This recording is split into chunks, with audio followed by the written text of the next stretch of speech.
Okay, Assalamualaikum dan selamat petang. Kembali lagi dalam rancangan setiap hari Khamis seperti biasa jam 2 hingga 3 petang dalam rancangan slot buka buku, dan seperti kebiasaannya kita akan membicarakan dan menemu bual penulis-penulis terkini di industri perbukuan negara kita. Dan untuk mengetahui semua pendengar, hari ini kita bertuah sebab kali ini untuk junjung kalinya, pertama kalinya sebenarnya My Suara akan membawakan seorang penulis daripada negara kejiranan Malaysia, iaitu Singapura. Dan yang bagusnya, buku yang akan diterbitkan ini juga sebenarnya diterbitkan di Malaysia, tetapi penulisnya didatangkan khas daripada Singapura, iaitu kejiranan Malaysia. Jadi di konti kita kali ini ialah Encik Hassan Hasri Ali. Selamat datang Cik Hassan. Selamat petang. Yang akan membicarakan tentang buku beliau, Souvenir dari Angkasa Lepas, daripada penerbit Copy Press yang telah menaja buku pada sesi kita pada kali ini. Dan untuk mengetahui semua pendengar-pendengar My Suara FM, seperti mana kita sedia maklum bahawa setahun yang lalu, tahun-tahun yang lepas, kita dapat lihat bagaimana mood pembacaan di Malaysia telah mencetuskan fenomena dalam industri perubatan ataupun kesihatan, di mana kita dapat melihat buku-buku tentang perubatan, doktor-doktor menulis di dalam buku. Contoh kalau kita mesti ingat buku yang mencetuskan fenomena yang telah bertahan, buku laku keras di banyak kedai buku berjenama seperti Diagnosis 1, 2 dan kini telah sampai yang siri ketiga, yang juga telah mencetuskan isu kerana berlaku pertindihan jenama Diagnosis itu daripada penulis asalnya kepada syarikat penerbitannya. Dan kemudian kita juga ada beberapa buku yang saya baca minggu lalu juga, buku daripada penerbit-penerbit tentang perubatan ni. Contohnya daripada Sindiket Soljah juga menerbitkan 2 buku yang saya sudah baca, iaitu seperti buku Goncang Sebelum Guna dan Satu Sudu Teh Selepas Makan. Jadi buku-buku ini sebenarnya adalah boleh dikategorikan sebagai satu catatan pendek, yang sangat pendek. Itu yang saya dengar istilah kadang-kadang orang gunakan cetot catatan pendek ataupun catatan kontot kan. Jadi dia kisah-kisah benar yang sebenarnya menarik, kelakar dan pelbagai rasa. Dan kali ini kita akan berbicara tentang buku yang hampir dalam kategori yang saya rasa sama juga, cumanya ada perbezaan yang jauh, iaitu buku yang didatangkan ini, Souvenir dari Angkasa Lepas. Tulisan saudara Hassan Hasri Ali ini adalah juga seorang jururawat di Hospital Awam di Singapura. Jadi dalam buku ini ada 3 chapter, 3 bahagian, 3 bab, dan salah satu babnya adalah tentang perubatan yang dinamakan patologi. Ya, betul. Dan yang berbezanya bila saya membaca buku ini, perbezaan nyata ialah kisah ini sangat tidak pendek. Jadi dia menjaga bahasanya dan kekal dalam definisi kategori itu, iaitu sebagai cerpen. Ini boleh dikatakan cerpen kan, yang selama ni yang kita baca tu catatan pendek, lebih kurang gitu.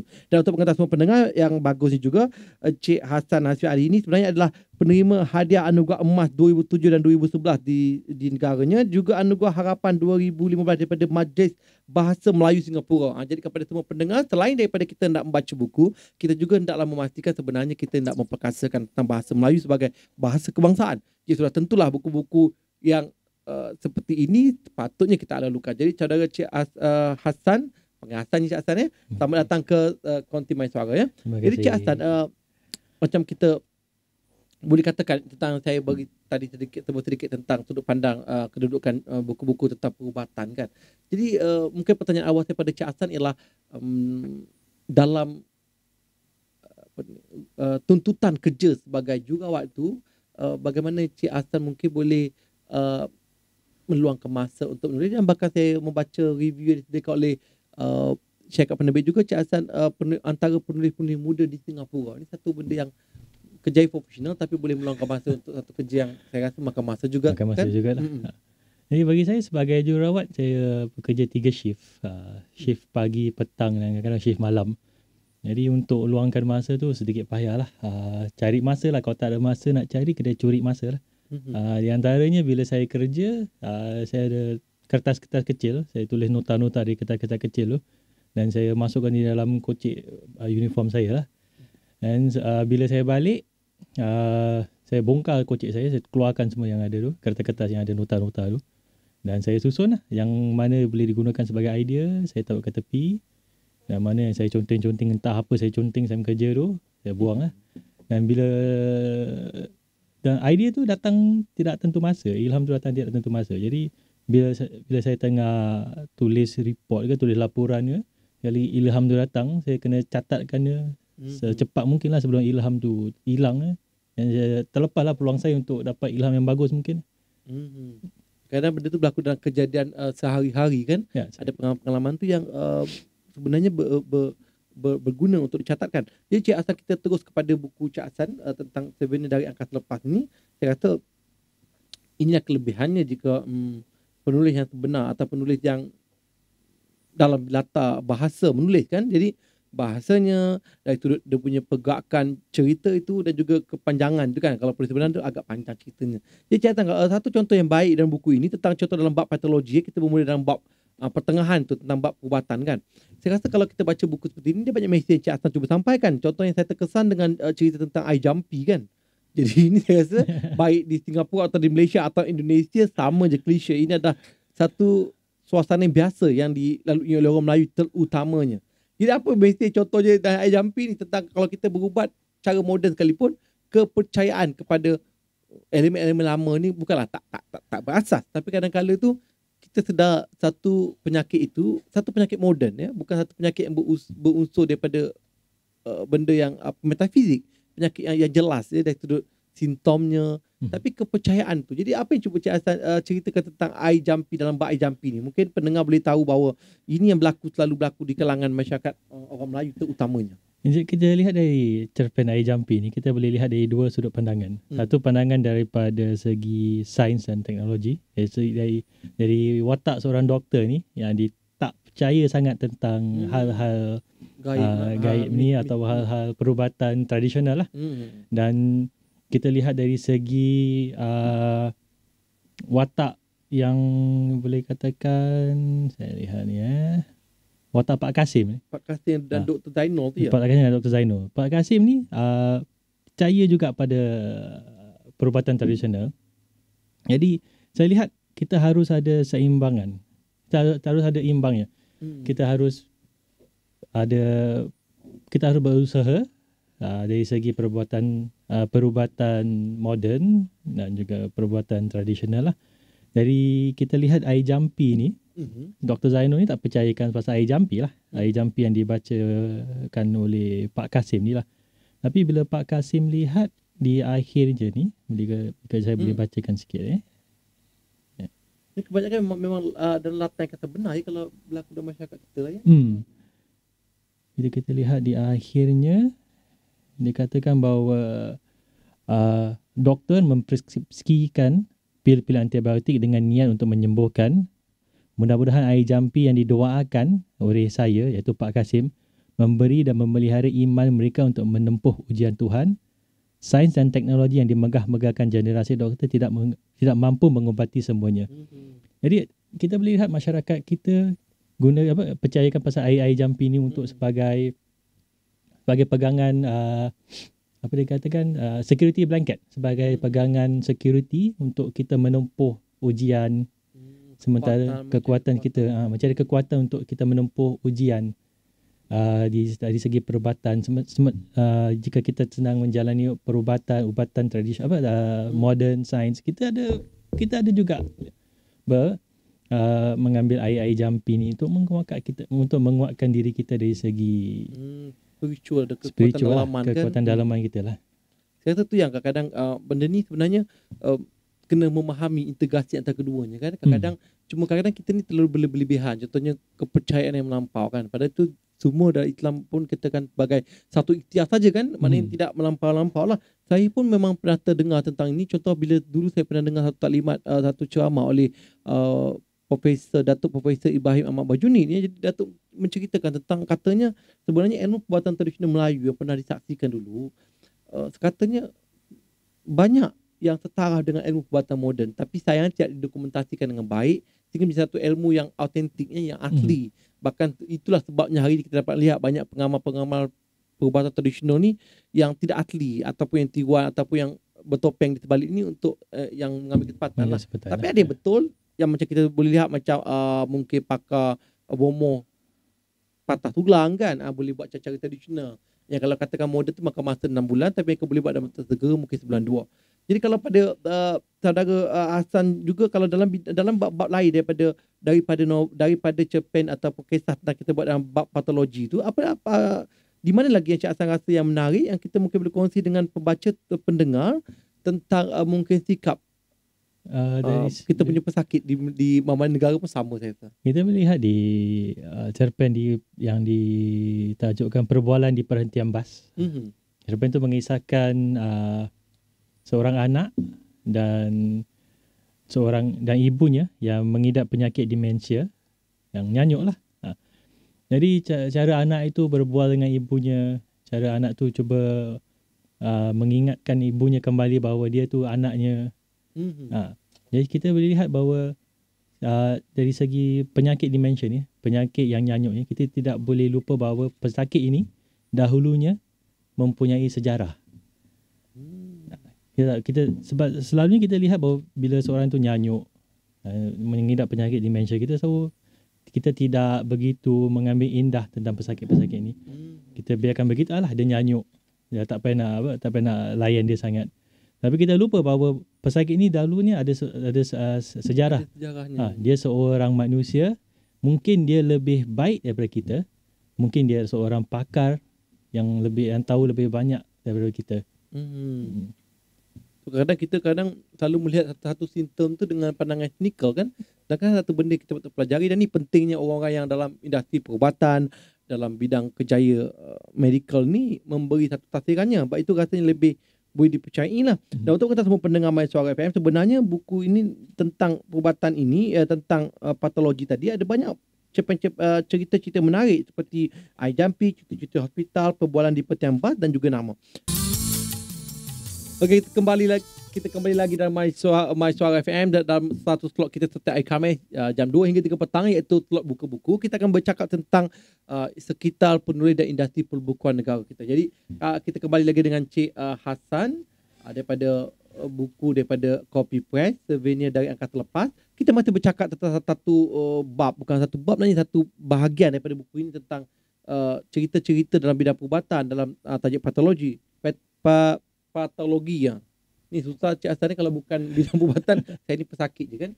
Okey, satu bab yang saya menarik juga dalam penulisan ini, kita kadang-kadang dalam perubatan yang benda kita boleh pelajari ialah kepada seluruh rakyat Malaysia, orang awam terutamanya, kita bercakap tentang nilai kasih sayang kan. Kadang-kadang kalau di hospital tu pesakit ni, cerita-cerita tu sebenarnya menyentuh hati dan juga perasaan kita. Contoh macam saya terbaca baru-baru ni, kisah bagaimana pesakit-pesakit yang tak menziarahi ibu bapa mereka ketika sedang dirawat di hospital yang nazak, dan doktor berkali-kali menghubungi mereka tapi anak-anak tidak ada kelapangan. Jadi bila ibu bapa meninggal baru mereka kata dan menangis. Saya sangat-sangat benda-benda itu yang kita tak terfikir berlaku dalam masyarakat kita kan. Dan dalam buku ini seperti biasa juga Cik Hassan menyentuh benda yang sama juga sebenarnya tentang pengalaman yang tragik antara hubungan ibu, anak, menantu, mentua, dan satu bab cuti-cuti di hospital. Jadi apa jadi pendengar mesti nak tanya apa yang berlaku cuti-cuti di hospital. Sebab biasanya kita ingat kalau kita sakit ditahan di ward ni, sebenarnya ada orang tak gembira, tapi sebenarnya ada orang yang bergembira ditahan di ward sebab pada mereka itu mungkin satu percutian. Jika mereka sihat, mereka boleh bercuti dalam negara, tapi manakala mereka sudah tak sihat, sudah uzur, sudah tua, ada yang menanggapi bahawa duduk di hospital jauh lebih baik daripada duduk di rumah. Jadi apa yang cuba cerpen ini menceritakan dalam tajuk cuti-cuti hospital? Mungkin Cik Hassan boleh ceritakan lebih kurang sedikit? Di cerpen cerita cuti-cuti hospital ni, kita lihat bahawa pesakit dihantar ke hospital sebab keluarga mereka ingin pergi cuti. Jadi pesakit ni dah tua, seorang pesakit tua. Jadi dia orang tidak mahu pesakit ni membebankan mereka semasa mereka bercuti. Dia orang ingin gembira dan senang time bercuti tu. Dia orang letak pesakit ni di hospital selama 2 minggu sambil dia orang keluar bercuti. Jadi bagi pesakit ni bila diletakkan di hospital ni, pesakit ni gembira sebab dia dapat satu kebebasan. Bila dia ada di rumah, dia dikunci di rumah, tidak dibenarkan keluar sebab takut dia jatuh ke atau apa-apa terjadi kepadanya. Jadi dia terkurung di dalam rumah ni, dia dalam kotak 4 segi ni. Tidak ada kebebasan. Jadi bila dia berada di hospital ni, dia rasa gembira. Dia dapat berinteraksi dengan pesakit-pesakit lain, dengan kawan, dapat kebebasan untuk jalan. Dan boleh buat aktiviti kan. Boleh buat aktiviti. Anak-anak zaman sekarang ni Cik Hassan mungkin kurang masa untuk bersama ibu bapa. Jadi kurang layanan dan turut menyantuni mereka kan. Ni kadang-kadang agak cerita-cerita yang baik sebenarnya ditulis dan dirakamkan supaya kita sebagai orang awam ataupun sebagai manusia biasa akan menyedari bahawa satu masa nanti kita akan tua dan kita akan melalui pengalaman-pengalaman yang sedemikian rupa juga. Cik Hassan, kadang-kadang ada satu istilah ni orang susah nak begitu faham tentang saya pun bila membaca buku-buku tentang perbuatan tahulah sedikit macam diagnosis lah, prognosis lah, kita pun tahu patologi lah. Kalau anatomi autonomi ke? Autonomi. Bukan anatomi ke? Beza ke? Anatomi lah bagian-bagian badan. Autonomi lah kuasa yang diberi kepada pesakit untuk membuat keputusan. Kalau di Malaysia kami anggap autonomi ni macam wilayah berautonomi kan. Kalau di autonomi itu. Jadi apa cerita tentang autonomi ni? Maknanya ada kuasa. Saya tadi nyari-nyari terfaham itu anatomi. Sebab sebut perkataan susunannya kan. Dan saya kata ini tentang bab dalam perubatan macam anatomi. Rupa biasa baca balik autonomi kuasa. Ya, betul-betul di kuasa.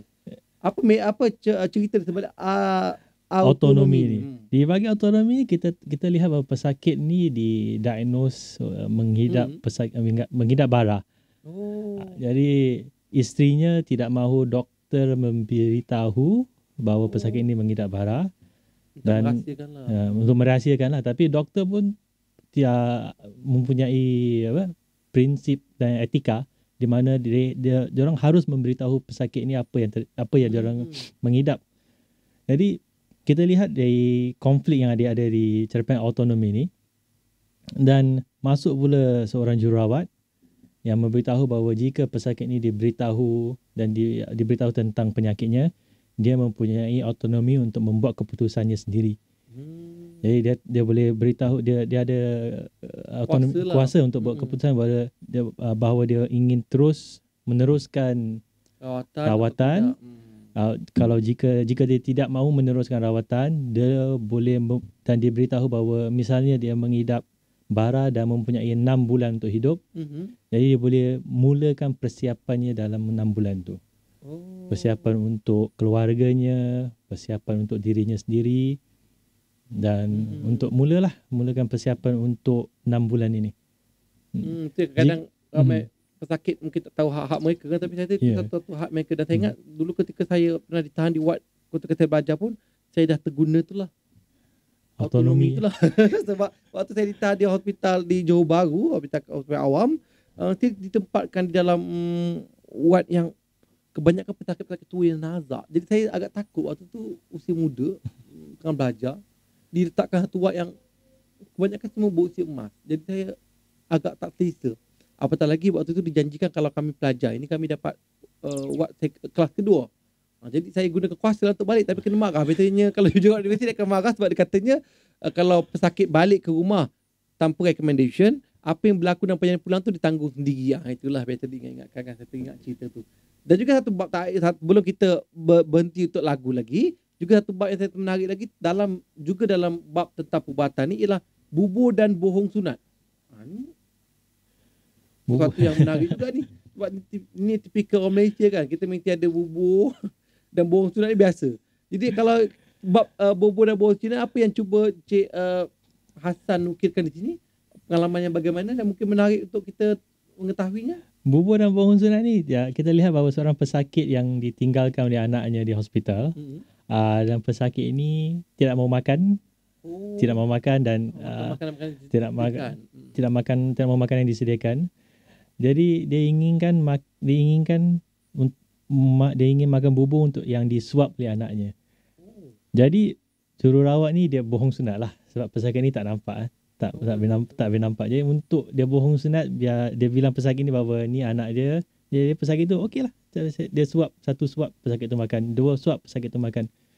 Jadi setiap hari jururawat ni bohong sunat kepada pesakit tu yang dia anaknya untuk diberi makan. Jadi pesakit tu makan dan pulih. Dah mulai pulih lah. Dan adakah sampai ke hujungnya tak tahu yang tu bukan anaknya? Kalau nak tahu ke hujungnya kena harus beli buku ni lah. Itu yang kadang kita buat pertanyaan. Kerana kisah-kisah seperti ni atau kisah-kisah masyarakat yang menarik sebab ini ada kisah benar. Bukan kisah yang kadang-kadang ada fiction kan. Di reka-reka ini kisah benar yang dilalui dan ini kadang-kadang ada kesan-kesan yang berbeza ya. dengan kita membaca satu-satu novel yang dibuat dalam bentuk fiction, yang bentuk fantasi kadang-kadang. Yang kadang bukan satu kisah benar dan tidak berpijak pada realiti. Jadi kepada semua pendengar My Suara FM, kita ada masa berbaki, kita akan kembali lagi sebentar lagi. Dan untuk tadi, saya lupa nak cakap. Tadi tu sebenarnya lagu pertama kita nyanyikan tadi bertajuk Cinta Seluas Angkasa. Kita pilih tajuk pun sama dengan bukunya. Sebab buku ni buku Souvenir Dari Angkasa Lepas. Jadi kita pilih lagu-lagu yang ada kaitan. Jadi lagu berikutnya kita akan ambil lagu daripada ni lah. Lagu Camar. Jadi kalau angkasa mesti ada burung camarnya kan. Jadi My Suara ni memang pandai sebab dia mesti pastikan lagu tu bertema. Walaupun ialah buku dan lagu tu kadang-kadang tiada persamaan kan, macam lirik dan irama dan lagu. Jadi kita selalu pastikan bahawa lagu-lagu kita pilih tu, biar lagu-lagu tu lagu-lagu lama pun tak apa, asalkan ada tu supaya anda pendengar-pendengar pun dapat. Kita kembali lagi dalam buka buku My Suara FM. Itulah kita bercakap tentang buku Souvenir Dari Angkasa Lepas, terbitan copy press, ditulis oleh saudara Hassan Haswi Ali. Dan saya tertarik dengan kata pengantar saudara Hassan pada muka tak awalnya. Beliau menulis beliau ingin menjadi seorang penulis berbeza daripada penulis lain yang tak menulis secara eksperimental. Betul beliau gunakan istilah sui generis atau dalam bahasa Latin yang bermaksud sesuatu yang unik berada dalam kelasnya sendiri. Saya rasa memang adalah keunikan yang jarang-jarang ada pada penulis-penulis biasa. Dan buku ini sebenarnya sangat menarik sebab dia meletakkan hampir 20 buah cerita ataupun yang dalam bentuk cerpen untuk dihadam oleh pendengar-pendengar dan pembaca. Saudara, kalau kita Encik Hassan ni macam satu lagi kebetulan di Malaysia hari ini kita tengah meraihkan keputusan Sejil Pelajar Malaysia SPM. Hari ini rakyat Malaysia habis peringkat tinggi persekolahan kan akan mendapat peperiksaan hari ini. Jadi kebetulan saya terbaca dalam satu bab lagi, satu bahagian cerita-cerita yang lain daripada perubatan. Yang satu menarik sebenarnya cerita tentang A tambah atau A plus kan. Saya rasa cerita ni sebenarnya patut dibaca oleh semua adik-adik yang telah mendapat keputusan. Kadang-kadang ada yang kecewa kerana tak mendapat A yang banyak, ada tak mendapat straight A, kesemuanya A.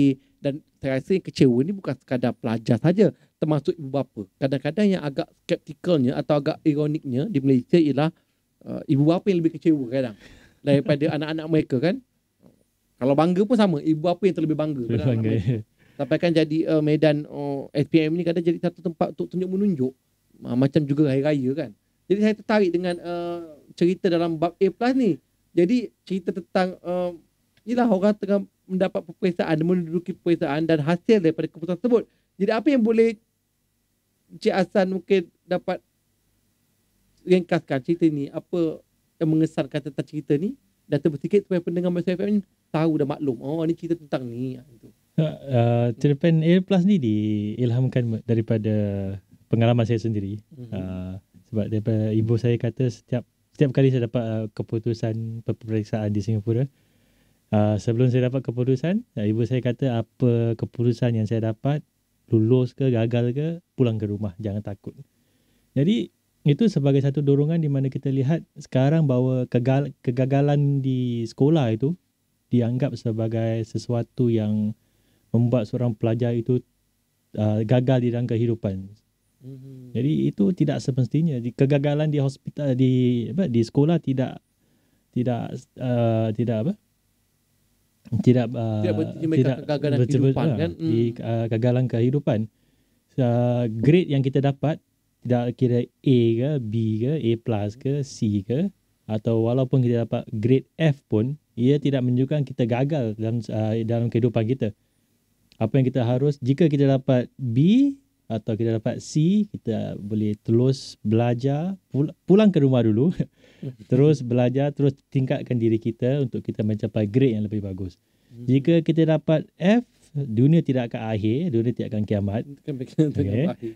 Kita boleh terus belajar dan kita bangkitkan diri kita, kita bangkitkan diri kita untuk terus belajar dan capaikan grade yang lebih bagus.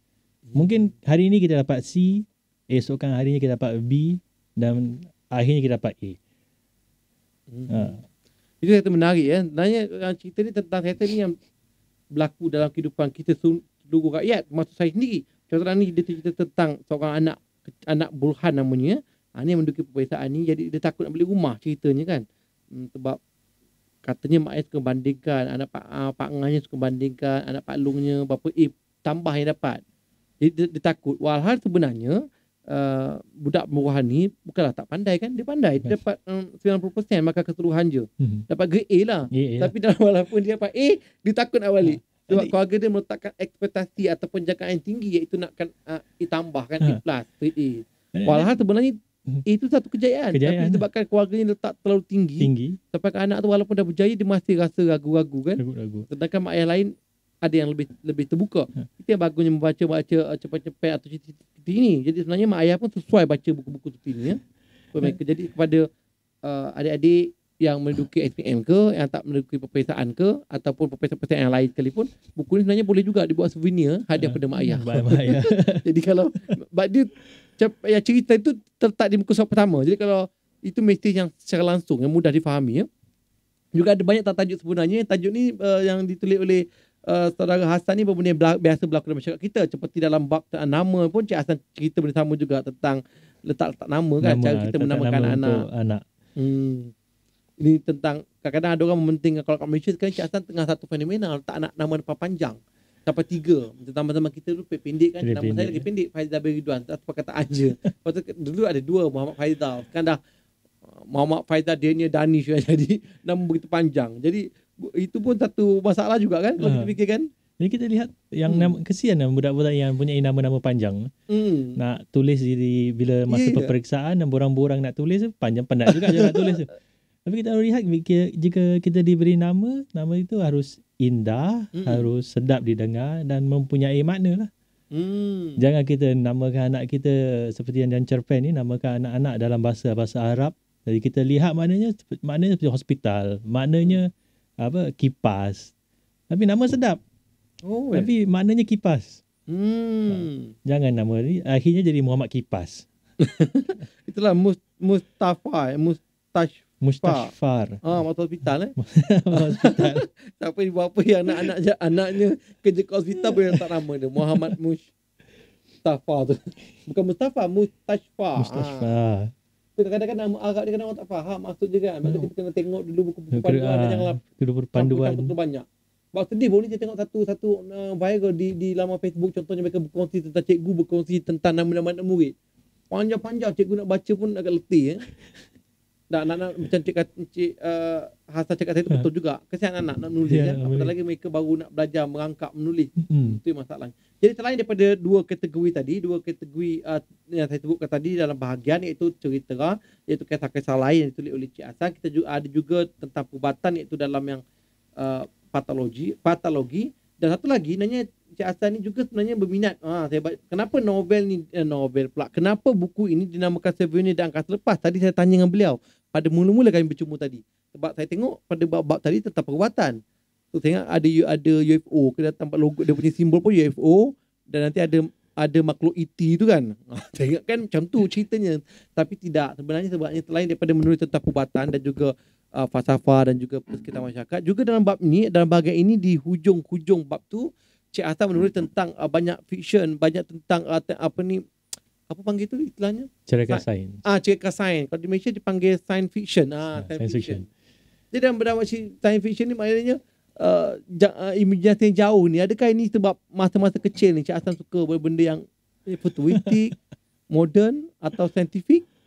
Mungkin boleh sebabkan time masa-masa kecil ni suka baca buku-buku science fiction, cerita sains lah yang ditulis oleh Isaac Asimov, oleh H.G. Wells.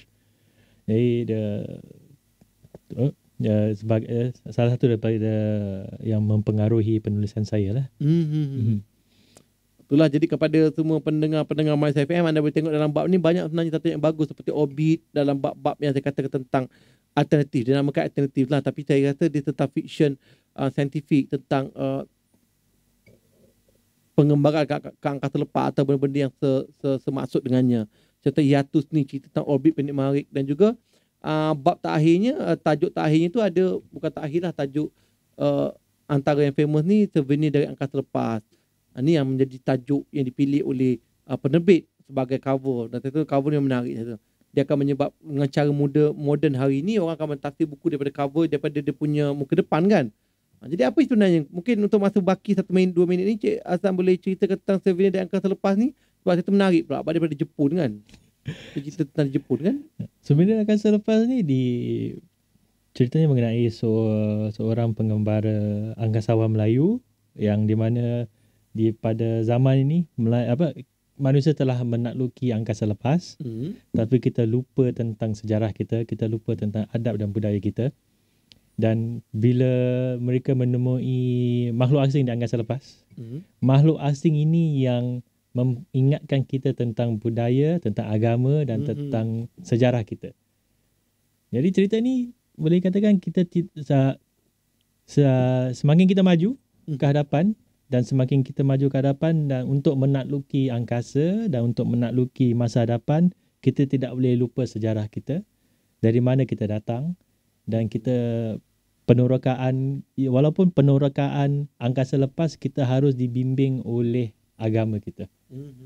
Itu menarik tentang buku Seven Day Angkasa Lepas ni. Dan saya rasa sebenarnya kepada semua pendengar My Suara FM, buku ini sebenarnya bukan sekadar catatan biasa, sebab Cik Hasan sendiri dalam bidang perubatan kan, dan ini pengalaman sehari-hari yang sepasti cerita ni menjentik perasaan kita untuk kita memahami ni realitinya. Kita tak mengetahui. Sebab tu kalau kita tengok cara diceritakan ni juga pada saya satu cara yang menepati sastra dan mutu, kualiti dan penulisan bahasa Melayu kan. Kadang kita lihat penerbit indie ni mengabaikan tentang formaliti, tata bahasa dan juga penyusunan ayat kan. Ini saya rasa satu inisiatif patut dipuji kepada penerbitnya Copy Press. Jadi untuk yang terakhir ni mungkin Cik Hasan ada nak meninggalkan pesanan atau nasihat kepada semua pendengar My Suara dan juga pembaca di Malaysia. Sebab ini untuk pengetahuan semua pendengar My Suara, ini adalah buku pertama saudara Hasawi Ali di Malaysia. Beliau telah mempunyai nama di Singapura. Jadi ini percubaan pertama beliau di Malaysia. Jadi mungkin Cik Hasan boleh komen tentang industri buku di Malaysia contohnya atau apa saja. Untuk para pendengar dan pembaca di Malaysia, jika ingin mendapatkan souvenir di Angkasa Lepas, boleh lungsuri laman copypress.com atau boleh saja PM diorang di Facebook Copypress. Dan saya harap bahawa cerpen-cerpen saya ini dapat memberi satu kelainan di sastra Singapura dan juga di sastra Malaysia. Dan semoga siapa yang membaca ni dapat mungkin cerpen ni dapat meninggalkan kesan keberanian untuk para pembaca untuk menjelajah jauh hingga ke angkasa lepas lah. Okey, terima kasih Cik Hasan. Telah buku Seven Day Angkasa Lepas ini tebal 190 muka surat, hanya ringgit Malaysia RM20 saja anda boleh dapati di laman Sesawang Copy Paste dan juga laman Facebook mereka. Dan sebenarnya bukan satu buku yang mahal, tapi pengalaman yang sangat berharga. Jadi juga sebenarnya untuk mengetahui semua pendengar My Suara FM juga, minggu depan kita juga akan bersama dengan Copy Paste, kemungkinan buku Melayu ke bulan. Jadi banyak buku-buku menarik di Copy Paste. Jadi tajuknya pun saya katakan tadi, Souvenir dari Angkasa Lepas, tetapi anda mesti membeli untuk dapatkan buku ini. Tiada buku hadiah kecuali anda ada pengikut My Suara FM baik di Twitter atau Facebook. Anda bertanyakan soalan, kemungkinan kita akan bagi hadiah kepada anda. Jadi pastikan anda sentiasa mendengar My Suara FM bukan saja pada hari Khamis jam 2 hingga 3 petang, tapi pada setiap masa dan ketika anda ke lapangan. Jadi kembali lagi pada minggu hadapan dalam slot yang dijanjikan setiap hari Khamis jam 2 hingga 3 petang, slot buka buku. Terima kasih. Salam hormat.